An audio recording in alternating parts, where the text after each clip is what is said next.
Hello everyone. We're not quite back with more Buffy, so I don't know if I could have gotten away with saying it. It's a Buffyverse thing though. So yeah, welcome back. Been a while. Hi. We'll see how this goes. But yeah, I'm here to talk about, and I guess kind of I said review. I don't know if it's going to be that. It's just kind of a general chat about it. But I am going to be talking about the new Audible exclusive kind of audio story, I guess. That's kind of set in the Buffyverse Slayers, a Buffyverse story. In particular, episode 1. The entire thing dropped on the 12th of October. I'm recording this on the 14th. I listened to episode 1 yesterday. I mean, I say yesterday, it was about 1 o'clock this morning, I won't lie to you. And yeah, I wanted to talk about it. I thought this would be a good stepping stone to making some content again, before I disappear back into my cave when all is said and done. But yeah, I've been very excited about this ever since they announced it. I thought this is a really cool idea. I wasn't sure if I was going to be able to check it out or if I was going to check it out in general for a couple of reasons. I mean, the main obstacle was money, because I can't afford anything at the minute. And I'd used like an Audible free trial before, so it's like, oh, I've used that option. I'm not going to be able to probably do this. And I thought maybe are they releasing like an episode a week or something? And maybe if I was going to view it, I'd have to wait for it to finish and then kind of do something so I can watch it quickly without having to, break the bank even further. But I had a gander, and I did see they released everything. All 9 episodes are up straight away. And they let me have another 3-month trial, so I was like, thanks Audible. So I've done that, and I'm going to try and binge this throughout the next month or so now. So that was my main obstacle, but we overcame it. Hooray. Then the other main reason is I'm not very good with audio stuff. I don't do audiobooks at all. I don't take it in. I can't get my head around it. I'm very much a visual person. I'm a visual learner. I need to normally have something to like actually see. I'm a big Doctor Who fan, but I just can't do the Big Finish audios because it all goes over my head. I really need normally something to kind of grasp onto. So I have to concentrate really, really hard on audio things, because it just doesn't go in, and I get distracted by so many other things. And I'm at a stage now where even if I'm playing a video game or something, I'll need a YouTube video on at the same time, just because I don't know why. I just can't pay attention to just one thing. It's very strange. Unless it's the cinema. That's generally the only time I can do it now. So I'm a bit broken in regards to that. But that's how it is. And that was why I was like, I'd want to give it the time of day if I could. But when, it turned out I could listen to it, I thought, all right then, we'll give it a go. And, I can just not do a video or anything on it or not talk about it if I can't absorb it. But I thought this first episode was really gripping. And I think it does help that, this is something that for a very long time was like a hyperfixation of mine. And it was like one of the things that is like, I could think about for years. So I think that helps, because when it's something that I'm that interested in, I can just soak it in and enjoy it. And, it's a world where you've watched so many episodes in this universe and know the characters so well. I guess it's not like a boatload of new information to take in. If I'd never seen Buffy or Angel, and then try to dive into this, all the characters are new, the concepts might be new, you might not know exactly what a Slayer is, or, they mention like what a Watcher is. They don't explain necessarily what a Watcher is, because, they're going to assume, quite rightly, that you would know, if you're listening to this, what a Watcher is. So, it's not like loads of new things to learn and get my head around, and I think that's probably what's helped me. Just, I've understood it all straight away. The terminology is there.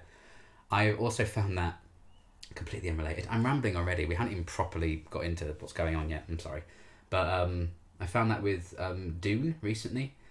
I tried to read the Dune book, the first book, and I was like, this is a lot. There's a lot of big words here. There's a lot of things I don't understand. Then I watched the movie with Timothée Chalamet and Zendaya. I loved it. And then I tried reading the book again, and I was like, oh, I know what this is. I understand this, because I've had something to visually attach it to. So I think that has helped. Because now I'm going through Dune at a decent pace, and I'm really enjoying it because I understand what's going on because I watched the film. So you know, I think it's that kind of deal as to why this is a particularly accessible audio only thing for me. You know, there's many factors that have allowed me to just soak it up and enjoy it without having to concentrate too harshly. So that being said, you know, I might have still missed a lot of things. There are some things that I'm like, what? So if some things have gone over my head, just tell me. You know, just tell me I'm an idiot like people did back in the day. So, yeah, I was very excited when I was like, okay, I'm understanding this. I'm getting into this. And I think the episodes are about like 45 minutes each. It was like a standard kind of episode length, really. And for me, that flew by for this first one. I think I've seen the last episode 9, it's like an hour and 9 minutes, which, holy shit, like, what's going down? But yeah, I thought I would at least do a review for this first episode. I thought I would take it episode by episode in case I forget things that I'd want to say. And, you know, I was like, should I do like the first 3, then the second 3, then the final 3? Should I just do a whole thing, video on the whole thing? That might be 25 years, like, long video. No one has the time. Or should I do episode by episode? And I just decided to do it like this because, you know, that's how I did it in reactions back in the day. You know, take it episode by episode. So, you know, I was eyeing up how to do it, and, you know, I still might not do any more of these after this. I might just, you know, listen and enjoy. And if I'm on, it also depends if I have the time to listen to the rest of it in the next month, because if I don't, then, you know, we're all buggered. But at least for this first one, I was like, let's talk about it. Let's see how this goes. So here we are, episode 1. I can finally talk about it now. Well, I guess another disclaimer before we start. I had COVID not long ago, and then straight after I was recovering from that, I got a really bad cold and cough and everything. So if I'm coughing and spluttering throughout this, apologies, because I'm not editing this video. I'm not built for that anymore. I just don't have the time to edit things now, sorry. So this is going to be one long take no matter what happens. You know, I could throw up on camera and it's staying in. So apologies in advance if that happens. I'm feeling okay, so I'm going to assume that's not going to happen. Also, spoiler warning for Slayers episode 1, obviously, and I guess maybe some sort of behind the scenes stuff that I think I might know that might be a spoiler for future episodes. So I guess be warned in regards to that things that might or might not happen, people who might or might not show up. And it's all speculation, I don't know for sure. So if I do spoil something accidentally, I'm sorry. But particular spoilers, of course, for this first episode, which I really, really enjoyed. I thought it was, you know, it could have been exposition central. You know, they could have spent the first 10 minutes of having Spike just talk to the people listening, be like, here's what's happening. But it was like 2 or 3 minutes, just kind of like, okay, you know, setting the scene a bit. They definitely heavily, I think, focus more so on the fact that this is set after Buffy rather than the end of Angel. You know, Angel does get a few mentions because obviously Spike's living in LA still. You know, there's a few kind of things about, you know, me and Buffy that happened a long time ago, and you know, the fact that Cordelia shows up at the end and they're like, aren't you dead? So, you know, there are obviously references to the events of Angel, but this definitely feels, at least in this first episode, more like a sequel to Buffy rather than Angel, but that's probably because there are mostly Buffy characters showing up in it.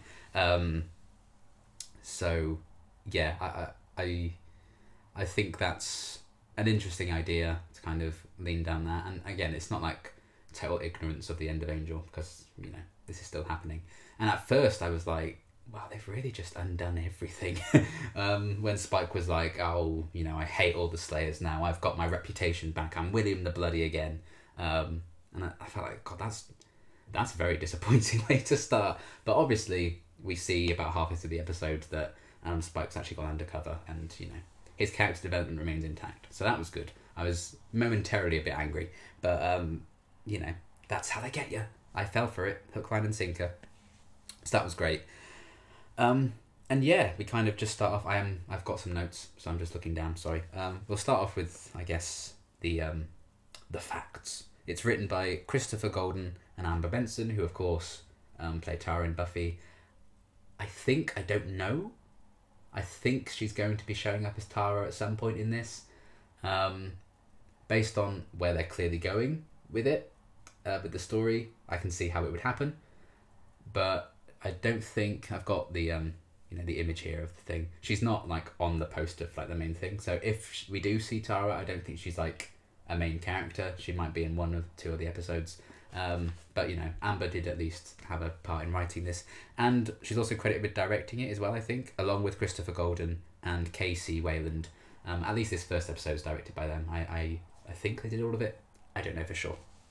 But yeah, that's very cool. I know Amber has written a lot of things. She's written a lot of like outside like comics and stories, I think, like focusing on Tara and Willow and stuff. So she has written for this universe before. So I, as soon as they announced that, you're kind of like, well, this is in safe hands because Amber clearly knows what she's doing. And yeah, it is great to be in 2023, and we're getting these characters back. It's kind of insane to have them. Obviously a lot of them are spins on the characters, but this is Spike. I can't remember exactly how long they mention. I don't know if it's just in world. It's been like nearly 20 years since the end of Buffy. I think they mentioned it's been like at least a decade or so. So, a lot of time has passed. A lot of things have changed since the end of Buffy. I also don't know how this does this work with what's happening in the comics. If this is like 10 years or 15 years, whatever, after the end of Buffy and Angel, does this work with like season 8 of Buffy in the comics and Angel after the fall? That I don't know. I haven't read the comics, so you would have to let me know if this does line up, or is it like a contradictory thing. I think they do kind of hint a bit later on that maybe this doesn't necessarily have to be the canonical continuation. This might be another universe altogether where things went exactly the same way in Buffy and Angel until this moment, and now the story's gone like, whoa. I think, but again, that might be me missing something because audio is a bit of a struggle for me sometimes. But either way, setting the scene. Spike is in LA with Clem, who is an absolute delight. So obviously we have James Masters back as Spike, and James Charles Leary, I think, plays Clem, which was a friendship, an unlikely friendship that I really, really enjoyed in Buffy, and I always liked Clem in Buffy. So it was a cool kind of character to see return. They could have very easily not included a character like Clem in this, but I'm glad they did, and I think the people love Clem. So it's great, I say see him again, it's great to hear him again. It's so cool that they're revisiting that friendship, and after all this time, they're still friends, Obviously better friends than Spike will ever admit to or let on, but I did like that Clem, I think, is quite content, like knowing that Spike clearly like really cares about him, and they are really good friends. And he's more than happy to just kind of, I guess, take some punishment and being a bit berated by Spike at times because he knows. They even make a joke, I think, about his music choice in the car. He's like, "Oh, Spike, you're a big old softie at heart because this is the type of music you actually be listening to when you're alone." So I like that, and the strength of that relationship is still clear after all this time. That's really fun. Especially because, we had time with Spike in LA and Buffy and everything, and we didn't see Clem again after like the final few episodes of Buffy. So, it's nice to kind of fill in the gaps in that way and just have him there. It does like pose questions of like, how long has Clem been back in LA? How did him and Spike reconnect? What is their situation like?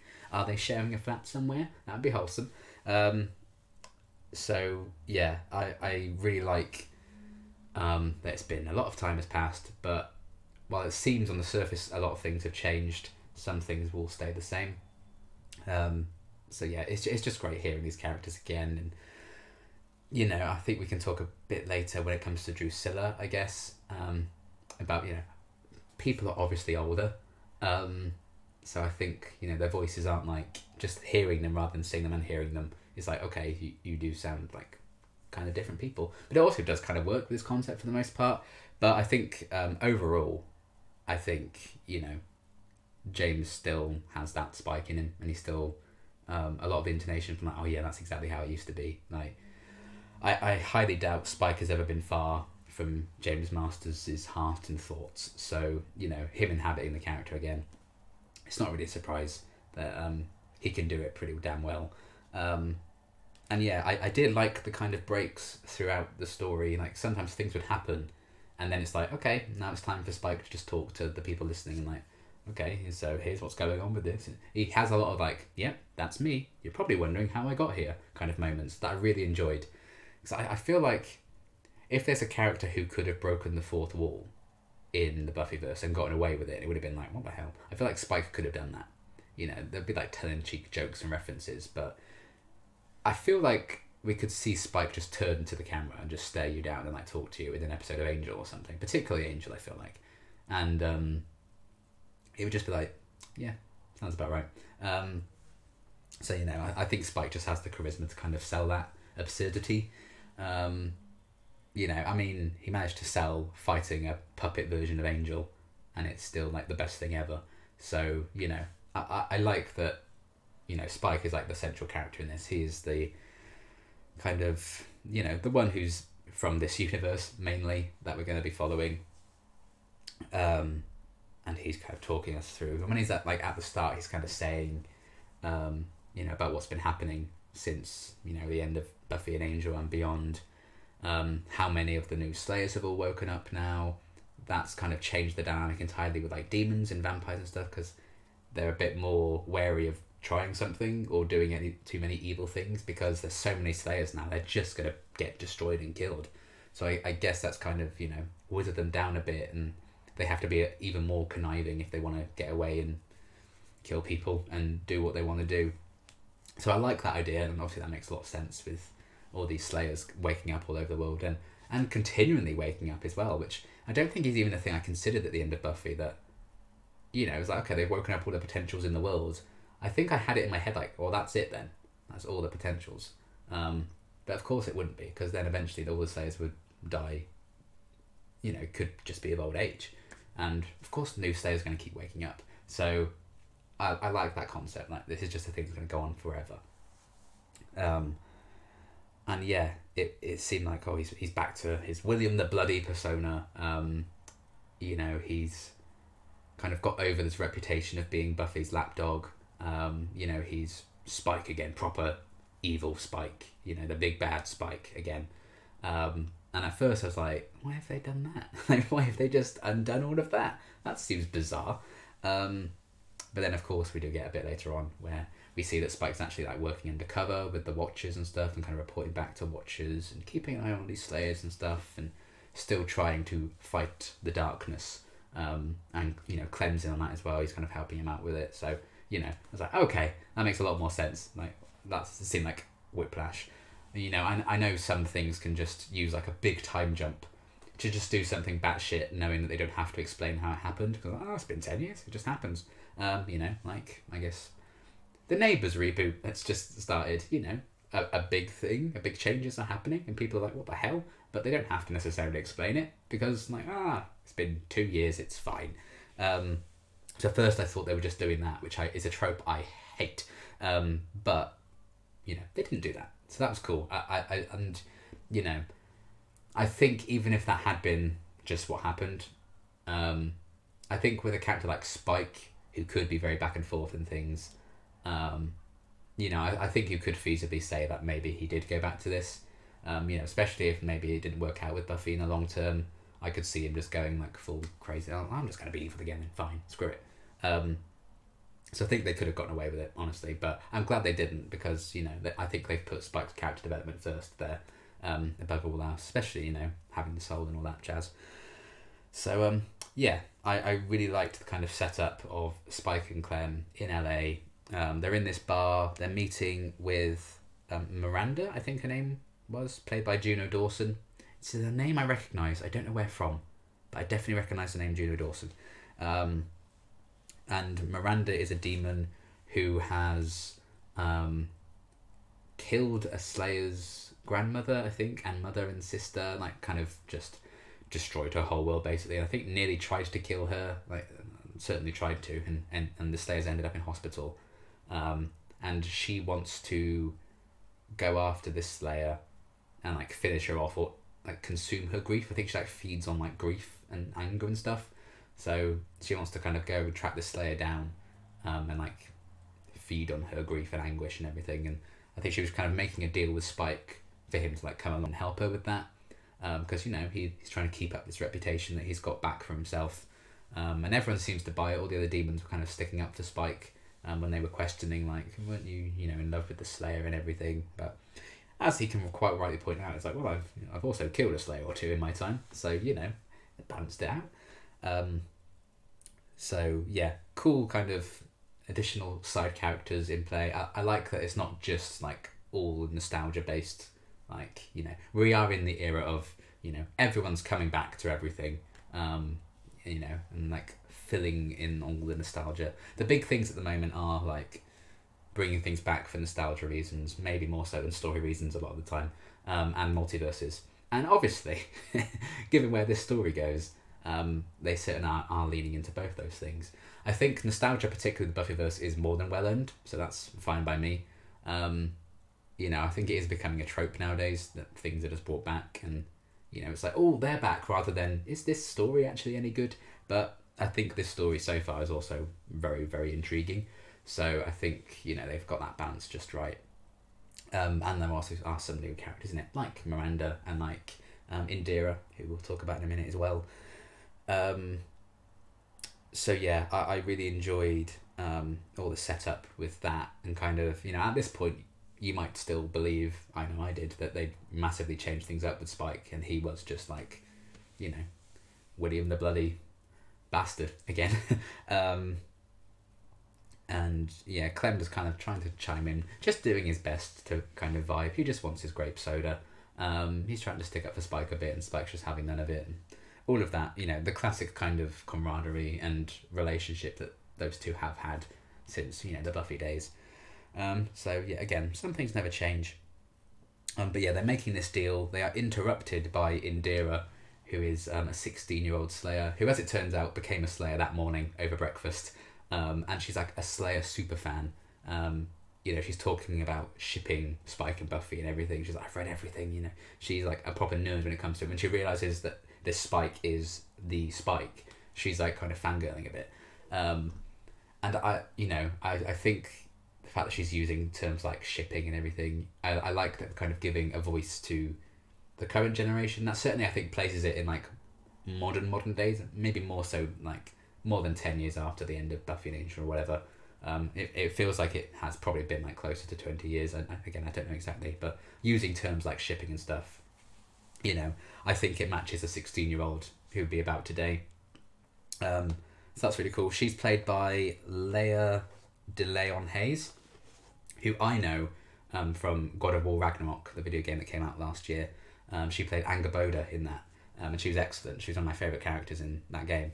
So when I found out that was her, I was very, very excited. I believe that's her in the art as well, above Anya. Or Anya. I'm going to get attacked for my pronunciation names again, aren't I?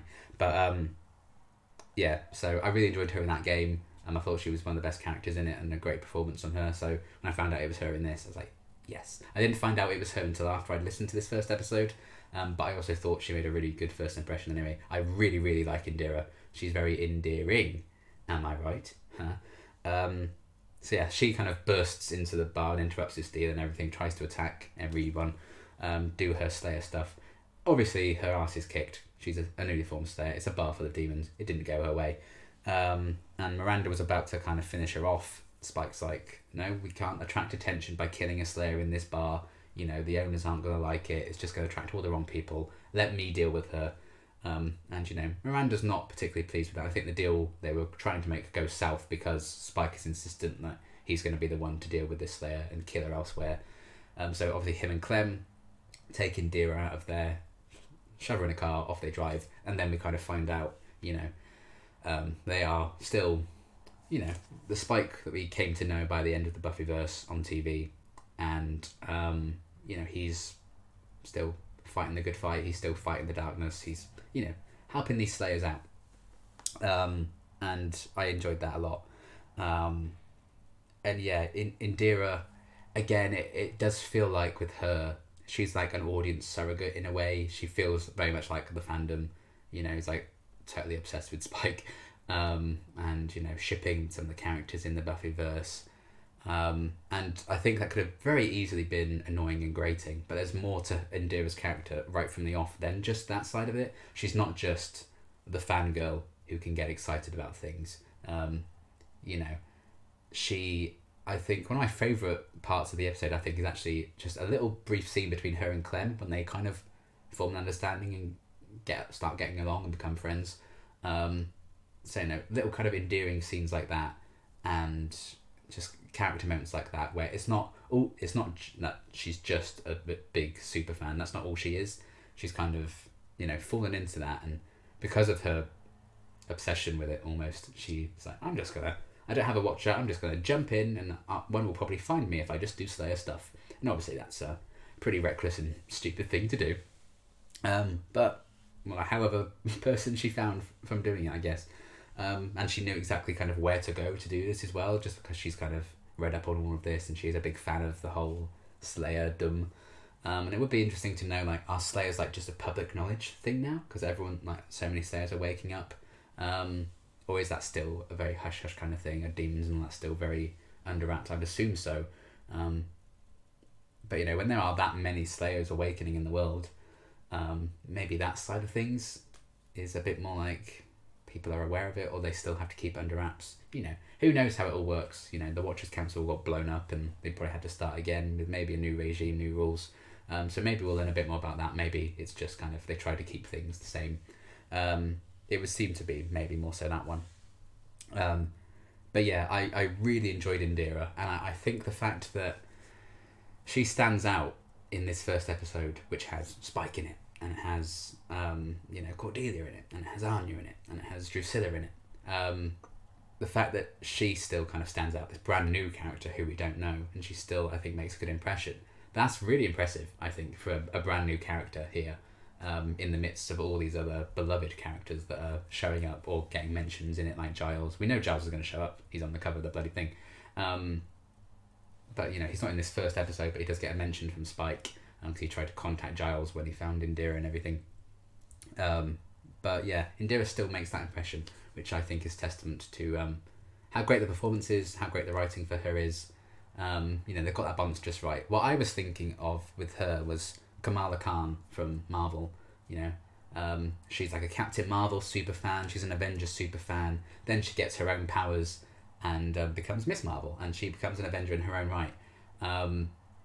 And then kind of, being a super fan and being the fangirl and everything becomes part of her character, but not her character. That's all she is. I feel like Indira is a very similar kind of thing.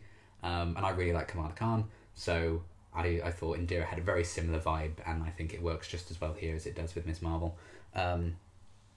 So yeah, she was really cool. Definitely one of my favourite characters in this so far. I think, again, Clem's one of those characters that I think can have a good scene with anyone that they're paired with. And I really liked Indira and Clem just trying to kind of bond over things, and Spike's absolute bewilderment when he comes back. He's only been gone a few minutes because he's talking to like an old watcher. I thought her name was Xantina. I thought he said Xantina, but she's credited as, I think in the credits or like the wikis and stuff, it says her name's completely different. So I don't know exactly what this former watcher's name was, but Spike goes, when he's driven off with Indira, he goes off to like a bar or something somewhere. And someone he's clearly got some history with, a prior relationship with, who used to be a watcher, and he's like, can you help? And she's like, well, I'm not a watcher anymore, so soz. Not much I can really do there. Maybe, do this, do that or the other. But I like that they're showing Spike has these new connections that he's formed in like 10, 20 years since we last kind of saw him. And yeah, I did very much like this kind of network that's been built since, Buffy and Angel ended. This is why, again, I think it's more leaning into like the Buffy sequel side of things rather than Angel sequel. Because, Angel ended on a big cliffhanger, and we don't really know how they bounce back from that. Obviously, you can read the comics, but if you're just going into this from the TV series, you're like, what happened with Angel and Gunn? And, everything with that. Gunn was like bleeding out and dying. What happened with that? I'm sure they explain it in the comics. And, how did Spike come from that to this? So again, I think there are some things that I'm like, I'd love to know that, but I guess that's not the story they're telling, and it has been so long. The after effects of how Angel ended. I'm sure they could just kind of, well, that was sorted like 5-6 years ago. We got the last of that all sorted out, so you know they don't really need to address that if they don't want to, and they didn't, which is fine. So yeah, Spike talks to that former Watcher woman. Oh, a little thing I really enjoyed as well. Clem mentions that he's a reformed kitten eater, which is obviously like a little joke with Buffy that he used to eat kittens when they were like playing poker and stuff, and he still likes playing poker and everything. So that was just a fun little gag. I was like, haha, I understood that reference. So that was nice. And Indira just being kind of shocked by, like, you used to eat kittens? What's going on? Just the trio of Spike, Clem and Indira, I think right from the off, it's just working really well. I really like the three of them together, so I hope we kind of continue to see that dynamic between those core three, with obviously the other characters that are being introduced thrown in as well. But just, I think the chemistry, you can really feel it, which again for me, I thought was going to be quite difficult because, you know, I'm not seeing them interact, I'm not seeing them as, you know, these characters, but I can still kind of feel their essence and feel the heart of them is still very much there, and the chemistry is still very much there. I think a lot of this they did all, like, some of the actors could record in the same room, so they could literally bounce off each other. I don't know if that's the case for like Indira or Clem or whatever, but even if they weren't, I think it's all the more impressive because it still very much works here. So that was all very good. A few other side characters in this bit when they do end up, you know, Clem was very keen to play poker and they had an appointment to play poker, I think, on this day, and they do then get round to it at this point, and other little characters that they're playing poker with are introduced. I think my favourite was the death of hummingbirds. It's like a representation of all the hummingbirds that have died in LA or something, I think it was.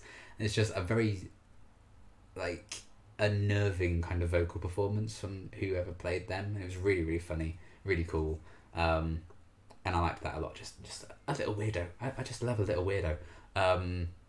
And the death of hummingbirds is very much that. It's such a weird, quirky idea. Like, oh yeah, she just represents all the hummingbirds that have died in LA. And just classic Clem, just so nonchalantly, just saying that like it's the most normal thing in the world. Like, yeah, that's just how it is.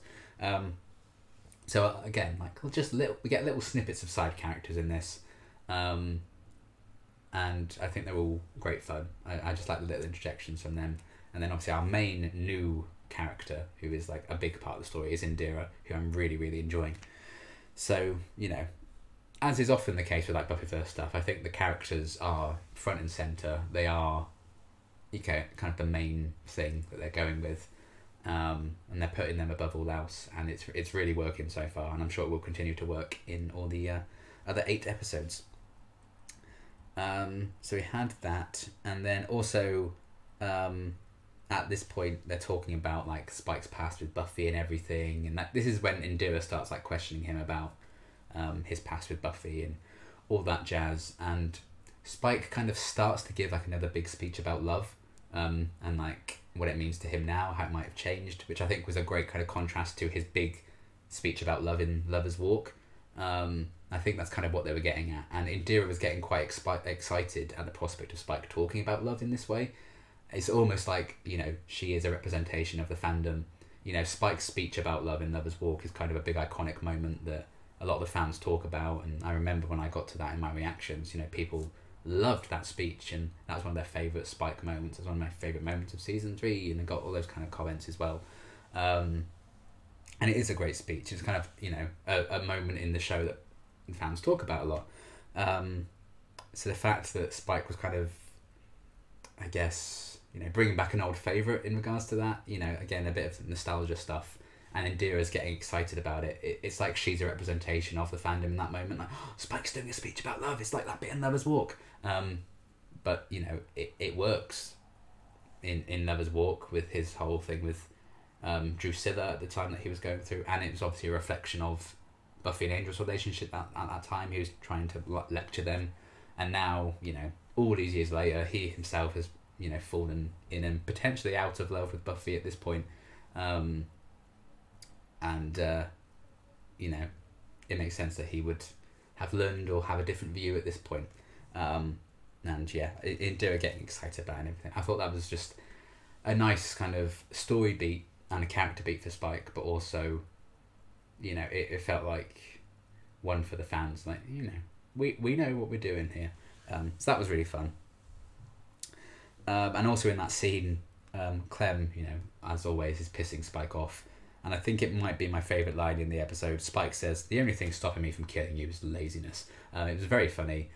James's delivery of that line was excellent. He's just classic Spike and so dry, how he says it. And it was just a great moment. That got like a laugh out loud from me.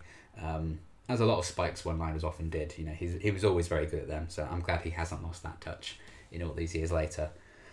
And then during this poker game, Spike kicks one of the poker players out of the game that they're playing because she's like, "Oh, you're a dead thing, Spike. You're a weird dead thing." I can't remember if it was the death of hummingbirds or someone else that he kicks out. Next thing you know, you hear like shouting and screaming and things being destroyed because this person that's been kicked out, I think, is being attacked. And they burst in like, "It's the Slayer. You know, a Slayer wants to speak to Spike." And Indira, of course, maybe like some other of us, like, is there going to be an unannounced surprise in this audio thing? Like, oh my god, is it Buffy? Is it going to be Buffy? Is it going to be someone else? Like, is Dawn a Slayer now suddenly? You know, what's going on? Is this going to be another Slayer that we've seen in the past? Is it going to be Faith? That would have been amazing. And then in walks, of course, Cordelia Chase as the Slayer. It was great. I just love charisma. She's still got it. That's what I was kind of... I just had a huge smile on my face when Cordelia was showing up and, you know, talking about like her hair and everything. Like, she didn't want to ruin her hair. You know, she'd not long spruced it up and stuff. She didn't want to ruin it by fighting with Spike. You know, "I'm just going to talk to you, Spike." You know, so very self-centered, but simultaneously can be quite selfless now. Particularly a Cordelia, I guess, who has been a Slayer since she was 15 years old. I think she'd have gotten to the point that Cordelia got to by the end of Angel. I think she'd have gotten to that point a lot quicker if she herself was the Slayer. You know, I think even like an episode like The Wish, Cordelia very quickly understands like the importance of the Slayer, and the weight of that. So to actually be it herself in this universe that she comes from, you know, very, very interesting idea. Very cool way of getting, you know, charisma as Cordelia back and as Cordelia, you know, without the shackles of Angel season 4, and, you know, especially given everything that has come out in recent years about charisma's experience on Buffy and Angel, to see her like back and see Cordelia in her prime, you know, a different Cordelia, obviously, but, you know, charisma, I think, instantly just gets back into that character seamlessly. It's so great, and you know, I think the multiverse thing is already quite tired. I think it is overdone, but with this, I think it's a great solution to bringing back old cast members to play these parts again, but it's also not touching the original story of Buffy and Angel. You know, it's not like undoing Cordelia's death, which, you know, wouldn't have been the worst thing, I guess. Undoing Anya's death, undoing Tara's death potentially as well. They're not doing that because, you know, those, say what you will about those moments, I think they are still very impactful in the show that those characters die in the way that they do. But now we can get them back, and it's like they're from a different universe, so you can see them, hear them again, and experience these characters again, albeit slightly changed. But we're also not undoing and touching, you know, the masterpieces of Buffy and Angel, which is why I was initially a bit annoyed. It's like, why are they doing this with Spike? Why is he like just full on evil again? Why is he full on like willing the bloody I hate Slayers again? And obviously they weren't doing that. So, you know, I like that, and I think the multiverse makes a lot of sense for this story. And again, it does bring up the idea of, I'm getting a bit ahead of myself here, but it's actually when Anya shows up, and she's like interrupting Anyanka in another universe.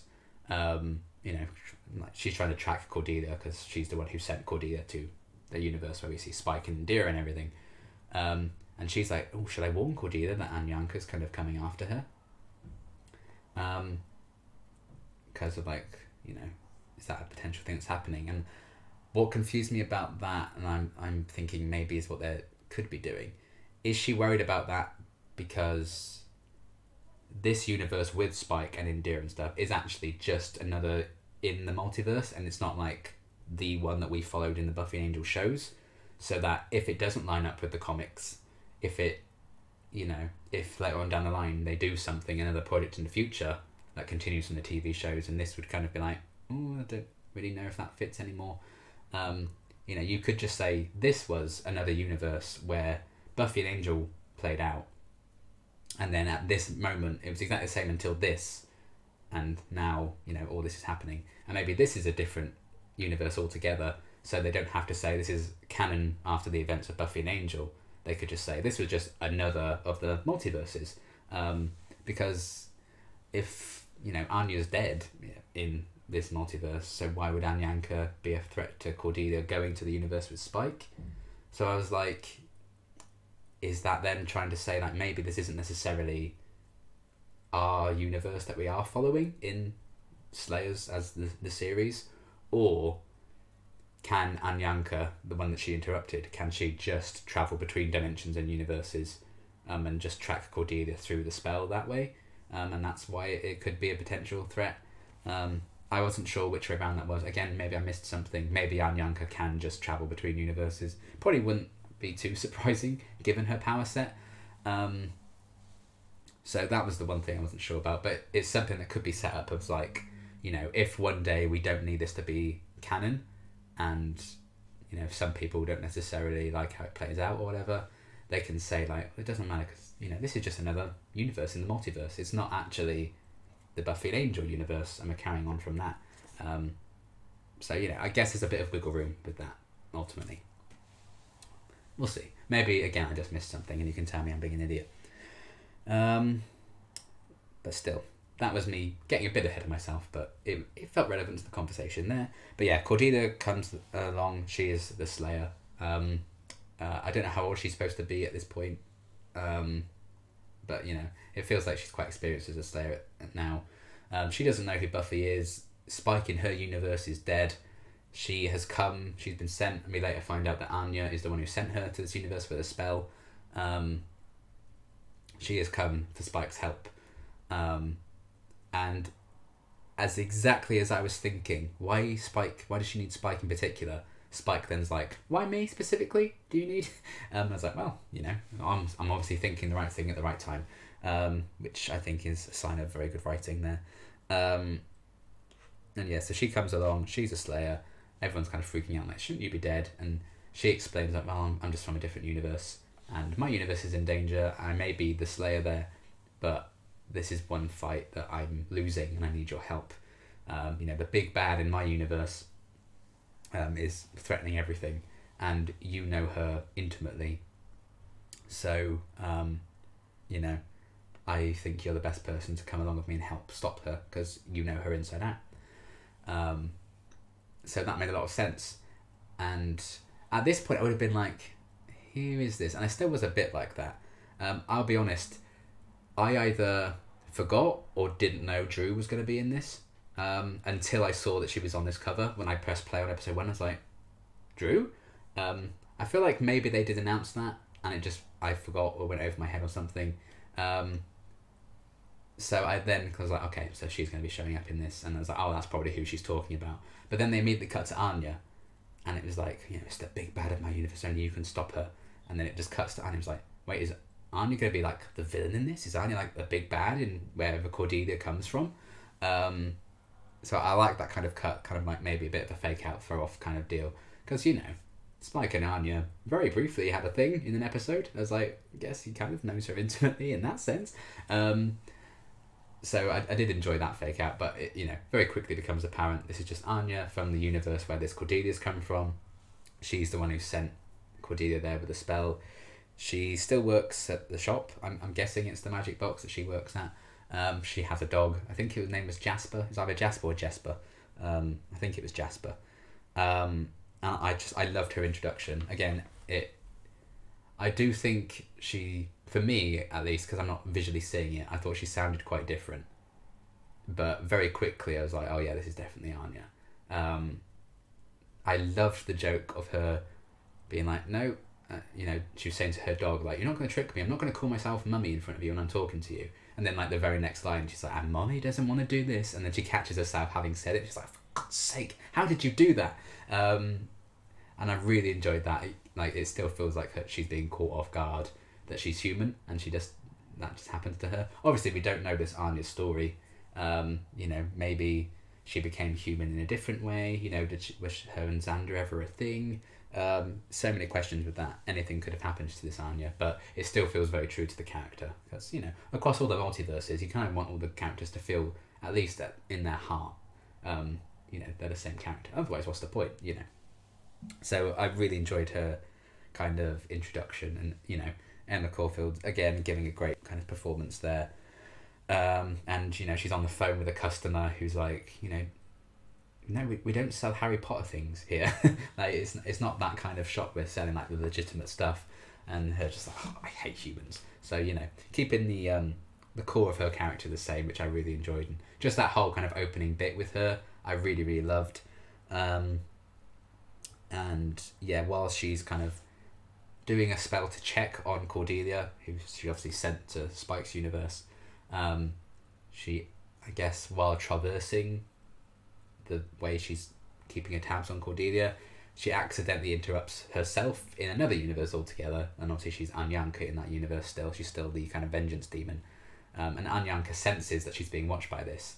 So, you know, very much her just talking to herself, which is really funny to think about. And that's when it all starts. Like, she kind of tries to end the call almost, and she's like, should I warn Cordelia about that Anyanka? That could be a problem. And then I was like, you know, why would she be a problem unless this is maybe a different universe altogether that she sent Cordelia to? Or did she send her to the wrong universe by mistake? Was it supposed to be a different Spike altogether that he was sending her after, and she's actually ended up with the Spike that we have known over the years? You know, there's a lot of questions, and they have plenty of time to answer it, or not. You know, sometimes being a bit vague and leaving some wiggle room can mean they can change things up in the future if they need to. So that's also a smart play. But yeah, I love that kind of reintroduction to Anya, and Anyanka as well. So that was fun. And then, of course, we meet the real big bad of Cordelia's universe, who's like knocking on the door. I love the tension in that scene. Because even though I was like, this is probably going to be Drew, having seen her in the picture, it's like, it could be something else entirely, though. You know, they've already surprised me quite a few times in this. It could be anything. But obviously it did ultimately end up being Drew. And she kind of just like kicks down the door to the Anya's shop, and in comes Drusilla, who is like the big bad queen of vampires in Slayer Cordelia's universe. So, you know, it makes a lot of sense that they'd try and find a Spike to come and stop her. And my God, Juliet Landau, my God, she stole the show for me. I think she was far and away the star, the standout. She stole the spotlight. All of that, any expression, I give it to her. She was the one I was like, her voice has not aged a day. With everyone else, you know, and it's aging, it's fine, it happens. You know, I was like, okay, you know, they sound older. They don't sound like they did in the show, and that's fine. But my God, did Drusilla just sound exactly the same. What an amazing performance. Like, I could, when she was speaking, I could just hear, like, I could picture in my head Juliet doing all the expressions and like moving her arms about. Like, she just sounds exactly the same. It's so good. And I've always loved Drusilla on the show. She's always been so captivating performance-wise. And one thing I always loved about Drusilla was her physicality. I think I did mention that a few times, talking about Juliet's performance. And it turns out you don't even need that for Drusilla to be an absolute just... the best. So, yeah, a brilliant performance again from Juliet. So unnerving, so creepy, but also so delightful. And that's what makes it even creepier. And, yeah, it was just... like, again, like she'd never been away. The fact that she was playing this character like over 20 years ago and still sounds exactly the same. Just an amazing performance. You know, just for those few minutes at the end. And, you know, Drusilla's coming in, and it's even a different Drusilla, and I'm still like, I love you. But yeah, she comes in. Anya's like, you know, you need to be invited in, so you can't do anything about this. But she can come in. She does come in and like just grab and starts choking Anya a bit. Which obviously poses the question. Drusilla mentions like, but you're not the only name on the lease, are you? So someone else on the lease seemingly maybe betrayed Anya and gave Drusilla permission to enter this shop. So who is that? did I miss something and they said who it was? I don't think they did, but I feel like that's a mystery, like who has betrayed Anya here. And obviously because she's got an invite from this other person who's on the lease or the deed to the building, she can come in. She's like threatening Anya and like, unless, you know, I'm going to kill you unless you tell me where Cordelia is. And that's kind of where it ends off for episode 1, the big cliffhanger. So, you know, I like the idea of this universe. It's kind of Cordelia and like her arch nemesis, her Joker, her Green Goblin is Drusilla, which is very fun. And yeah, I like that idea a lot. It you know, because it feels very much like The Wish in a way, but obviously that was just like the same universe that we'd known that had been altered, rather than this is a parallel universe or this is like the multiverse thing. So it's similar vibes, but obviously kind of, I guess, a grander scale, because it is literally like saying there are different universes happening all at the same time, rather than, you know, changing the same universe and altering it to be a bit different. You know, I think in The Wish it was more like that universe had been replaced because of Cordelia's wish. And this is like all separate things kind of clashing together. So it opens up the realm of possibilities. They can do anything. Anyone could turn up that they wanted to bring back, which is really exciting. And I'm hoping there are a few surprises in here that they haven't kind of announced as to who's going to be popping up. I don't know who they've confirmed. Beyond this picture here that you're seeing, I don't think I know if anyone else is showing up. I'm pretty sure Sarah Michelle Gellar's not in it. I think she said she doesn't want to play Buffy again, which is fair. So I'm not expecting anything from Buffy. But, you know, if there are a few surprises, that would be really fun. But also, that's a lot of characters that they can juggle with anyway. So yeah, I loved it. I really did. I can't believe I've been talking for longer than the bloody episode itself was. That's... what am I like? It's only episode 1. Jesus. But yeah, I loved it. Really well written, really succinct. I think it flew by. You know, I think the performances were great from everyone, and I'm sure as they get more... I mean, I assume with something like this, they would just record an episode order. I would assume. Maybe I'm wrong about that. But I can only assume as they get more and more comfortable again in these roles and doing it by audio rather than, you know, physically performing them, I'm sure they're just all going to get better and better as the series goes on and get more used to their characters again. And even if there is like differences in their voice or their speech patterns or their intonations, because it's been like 20 years since they've played these guys, for the most part, you know, for most of them, it's going to work absolutely fine because they are slightly different versions of the characters anyway. So, you know, they've kind of covered all the bases, and any kind of, you know, anything you could throw at it and like, oh, that doesn't sound quite right, you can explain it away quite easily. So yeah, I really enjoyed kind of hearing and experiencing these characters all over again. I think it was a great kind of setup and a great kind of reintroduction to Spike and Clem and what's going on with that. The fact that we had all these heavy hitter characters come back in different ways and exciting ways, and a new character like Indira still shines and stands out as much as she did for me, is testament to great writing and performances across the board. Just so great to hear all these guys again and to see them reclaim these roles from so long ago. I'm really excited to see where it goes from here. Particularly having like Drusilla as like, I'm assuming like the main villain of the whole thing. Especially because Juliet's performance was just so sublime in this first one for that brief moment. And yeah, I'm really excited to carry on listening. I'm going to listen to episode 2 right after I record this. So yeah, I'm just... great first episode. As someone who really struggles with audio only things, I was engaged the entire time. I wasn't distracted by anything. And yeah, it was a great kind of exploration of what might happen all these years later, while also bringing in influences from the modern day, like the fangirl, like the multiverse, different kind of things like that. And just bring it together to be something that already I think feels like a labour of love and has a lot of heart to it. You know, you can tell these writers really care about this world and these characters. You can tell the actors are all very excited to be playing these roles again. And it's only going to get more exciting from here, because I know for a fact, based on that image, that, you know, Anthony Head is going to be showing up as Giles at some point. There might be some other surprises along the way. How is all this going to wrap up? You know, I think, you know, it's just going to be an audio thing. When it comes to like fight scenes and stuff, I'm like, I don't know what's going on. You know, they have a few bits like, not the face, which was great. And even when Clem was like, he said, not the face, which was really funny as well. But I do find it hard to kind of picture exactly what fights might be going down, how exactly they're fighting.